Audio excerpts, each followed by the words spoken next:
Hi everyone, I'm Cheryl Butler, and you're listening to the Mighty Mommy's Quick and Dirty Tips podcast, which will help make your life as a parent a little bit easier and a lot more fun.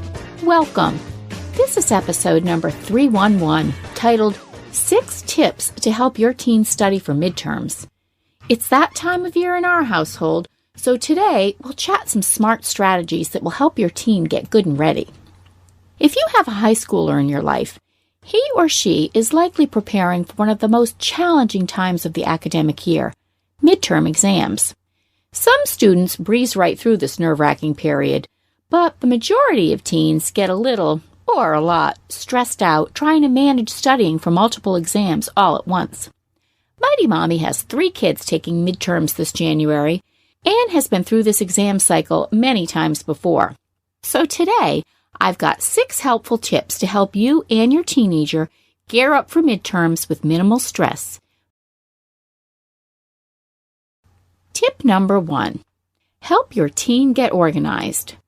Many schools have websites that offer helpful, constantly updated links for parents. At the beginning of each school year, I visit the high school's website and familiarize myself with important dates.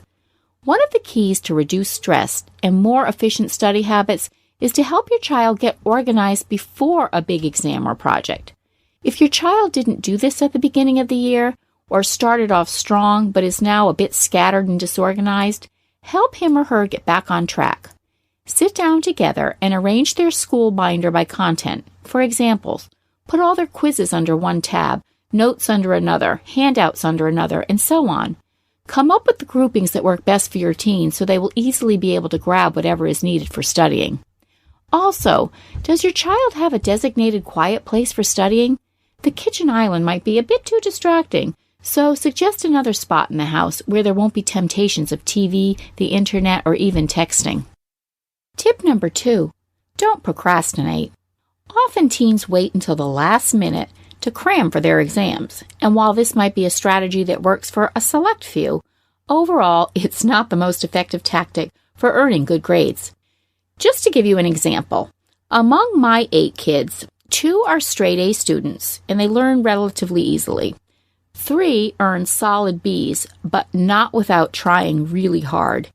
And the other 3 have IEPs, which are individual education plans, and may require extra support because they learn differently than the average student.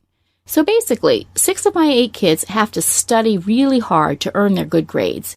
Therefore, planning time to study is essential. As a parent, I aim to offer support wherever it's needed without hovering over my kids, especially if they function better independently. Because I have several kids that need help studying, we start by checking out our calendar to figure out how many days they have prior to midterms. Then we set aside 45 minutes to an hour each day for reviewing handouts, memorizing materials, and even making games out of some of the subjects when we can.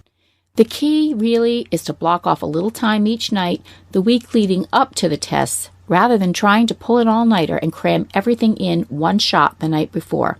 If your child isn't sure what material to use for studying, suggest that they ask the teacher the following questions.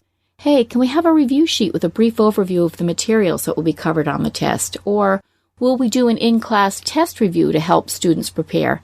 And if that fails, either contact the teacher yourself or go on the internet and see what they have listed as guidelines for students and parents. Tip number 3, drink lots of water. Now this might seem like a no-brainer or also maybe it sounds silly, but don't underestimate the power of staying hydrated. According to an article in Psychology Today, water is an essential ingredient to our physical and mental well-being. The article explains that our brains depend on proper hydration to function optimally. Brain cells require a delicate balance of water and various elements to operate, and when you lose too much water, that balance is disrupted. Your brain cells then lose efficiency, which is a big problem if you need to study for exams. You've probably noticed that when you're parched, you have more difficulty focusing. Dehydration can impair short-term memory function and the recall of long-term memory. So the ability to perform mental arithmetic like calculating whether or not you'll be late for work if you hit the snooze for another 15 minutes is compromised when your fluids are low. So one real simple strategy for your students' midterm success is to get them to drink plenty of water before, during, and after the exam. Tip number 4, find a study buddy. Some kids thrive by studying in a quiet setting alone. I have a son who gets up before 5 a.m. on the days when he has a major test to study quietly because there won't be any noise or distraction in our otherwise very active household. This has always been part of his habits, and it's obviously working for him because he usually scores A's and B's on all his exams. The rest of my high school age kids, however, they always have more success when studying with a partner. If that's the case for your child, suggest a study session with a friend who will be taking the studying seriously and would be an asset, not a distraction. And if your child doesn't have such a friend, then you can be your child's study buddy. Quiz them on the names, definitions, dates, and anything else that pertains to the topic at hand. I make sure my kids' midterm dates are on my calendar so I can be available during that week to help them run through their materials. Another benefit of having a parent as a study partner instead of a friend is that we parents are likely to help our child stay focused and will take our role as the study buddy very seriously.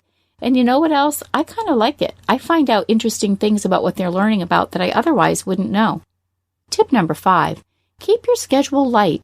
One gift you can give your child during midterm week is to keep your family's schedule as light as possible.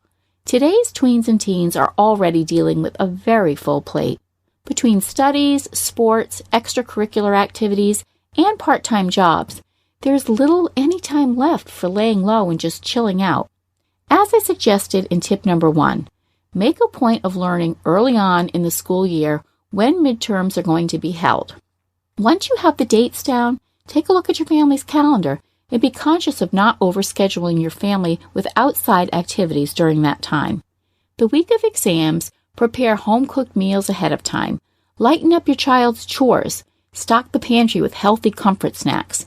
Believe me, anything you do to help relieve the extra tension your child will likely experience during midterm week will be appreciated, even if they'll never say it out loud. Tip number 6, stay positive. One easy way to support your teenager during midterm week is to offer gestures of encouragement. Leave notes in their study area or in their lunch. Give extra hugs as they leave the house for school in the morning. Make eye contact at the end of the day and check in after they come home from school. Offer to help with studying. Field any extra distractions from the rest of the family while they're studying.